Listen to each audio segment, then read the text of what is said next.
Hey guys, Matt with the Financial Foundation here, and I want to talk about what money moves to make in your 20's. Stay tuned because the last one's going to be pretty unexpected. Your 20's is such an incredible time in your life. It's truly a golden opportunity to really jumpstart your savings, jumpstart your retirement, and can set you up so well with ease, actually. The earlier you get started, the better long term you're going to be. And I wish I got started in my early 20's. I didn't really start doing what I needed to be doing until my mid 20's. And even that extra 5, 6 years that it took me to really play catch up could have greatly accelerated where I am today. The first thing I want to talk about is lifestyle. When you're in your 20's, you are still young enough and still have the ability to form good habits. And so, with your lifestyle, meaning you're not trying to spend every dollar you make, you're not trying to impress anybody at this point in your life. You're able to hustle, you're able to do what you need to do. But now's the time to implement best practices and train your brain and yourself to be a money saving machine. And the more you can save now, the better for the long term. The more you save now, the easier it will be to take a vacation. The easier it will be to, if something happens, you won't have to stress because you will have it already taken care of. So lifestyle and training your brain with positive habits and good financial habits is probably the number one step. You're not trying to keep up with the Joneses. You're just trying to figure out the best way for you to really control your budget. So that brings me into budgeting. Now, budgeting is critical. I've talked about it a lot in my videos. You got to know your numbers. And in your 20's, it's much easier in your 20's than in your 30's or 40's to be a lot tighter with your budget. I recommend allocating to live off of about 50% of your take home income. That means 50% of your take home income covers your shelter, your food, your transportation, utilities. Everything that you essentially need to live is taken care of by that 50%. Then 30%, especially in your 20's, 30% of your income should be allocated towards growing your emergency fund, savings, and investments. So, and I started in that way because I want you to have a strong emergency fund before you start investing or things like that. But if you have an accident, something happens, your car breaks down, you have a medical bill, you lose your job, you should have an emergency fund set up. And then the last 20% of your income is for fun. You can't all be all saving all day, every day. If you're wanting something special, you want to go out to dinner, you want to go, people don't go to movies that much anymore, but go to a movie, go on a date, go on, take an experience trip somewhere. That 20% is what that is used for. All right, let's get into savings a little bit. So savings is critical in your 20's. And typically, depending on your situation, this is the opportunity to work a couple jobs and to really throw money into your savings account. So what I would do is bulk up your emergency fund. Get to a level where you have 3 to 6 months worth of your total expenses. That way, if anything happens, you are good for that amount of time. You want to keep this money in a high yield savings account that's earning you at least 4%. I'll drop a link down in the comments to one that I personally use. I get right now about 4.6%. It's in my bank account. I can use it whenever I want to, but it's not growing for me. That money is still accumulating every month. Once your emergency fund is kind of dialed in, you get that 3 to 6 month range, like then it's time to set up some saving goals. Start putting money away for retirement, putting money away for purchasing a home, a new car, a vacation. Like it's time to start setting up these buckets so you can live an amazing life. Once those buckets are done and you start allocating money to them, if you need them, they're there. If you don't, they're still there. You still have money, and maybe something else in life comes up. Maybe you want to get married, you want to save up for a ring, or you want to save up for your wedding. All those good buckets are good things to have.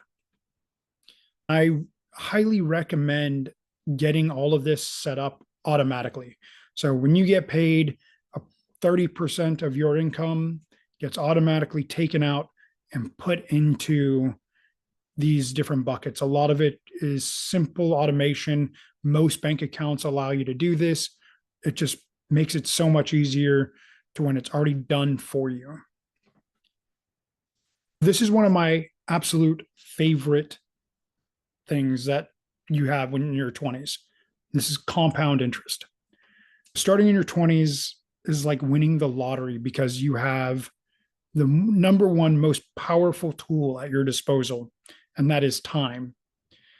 And I highly encourage take advantage of this and allow your money to compound for you. Invest in some low-cost ETFs that mimic the S&P 500. You can do it like a Vanguard fund like VOO. Historically returns about 10%. Don't wait on this. Like if you're able to, and you're able to even put $100 a month away, like if that's all you can do, do it. If you can do 200, do it. If you can do 300, do it. And be consistent. Do it every month. And I guarantee you 10, 15, 20 years, you will be blown away. Another concept that a lot of people shy away from, I've talked to a lot of employees who are kind of living paycheck to paycheck, and their employer offers them a 401k match, and they feel that they can't afford to do it. I'm going to tell you, in my personal opinion, you can't afford not to do it. If they're giving you a match, you contribute the maximum amount to get the full match and forget about it. It is taken off pre-tax dollars. You will hardly feel it, if at all. Get this started ASAP. Do not sleep on that. You can roll it over to a new company if you switch companies, but do not sleep on that. And this is a long-term play. 401k is not to be touched until retirement, but you will not miss it, and you will have it when you're ready to retire. The next step during this process. So now you've gotten your budget set up, you've gotten your savings, you got your emergency fund, you got your investing into low-cost ETFs. What to do in your 20s while you're getting to that next level. And that is what you're doing right now, is education. You're educating yourself daily, weekly, monthly on investment topics, on real estate, on small business, whatever you're interested in. Taxes. Taxes is a huge thing that you should know. You shouldn't just leave it to your CPA. You should know a little bit about taxes and how it affects you, so you can learn how to not only keep more of the money that you make, but have your money make you more money. And the last one that is so overlooked that this is shocking to me, but you need to focus on health and joy. At the end of the day, most people are so busy working, they're so busy doing whatever it is they're doing, they neglect themselves, both physically and mentally. And that is a travesty. Because what's the point of having all this money if you're too ill to use it, too depressed to hang out with friends? That doesn't work. So a few simple things you could do right now that are 100% free. One is walk.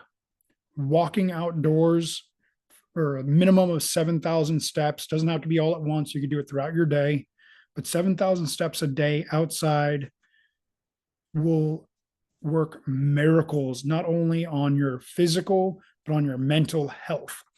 Another great thing you can do is find a hobby. Like me and my friends, we go play pickleball at least once or twice a week. There's so many things. I highly recommend trying to find a hobby that you do outside. It could be hiking, it could be picking wildflowers, it could be bird. I don't care what it is, but finding something that brings you personal joy, especially outside, is something that will elevate your spirits and allow you the love of life, to when you have all this money and you have this abundance of money, now you have an abundance for life and you have the joy for life. So I hope you enjoyed this video.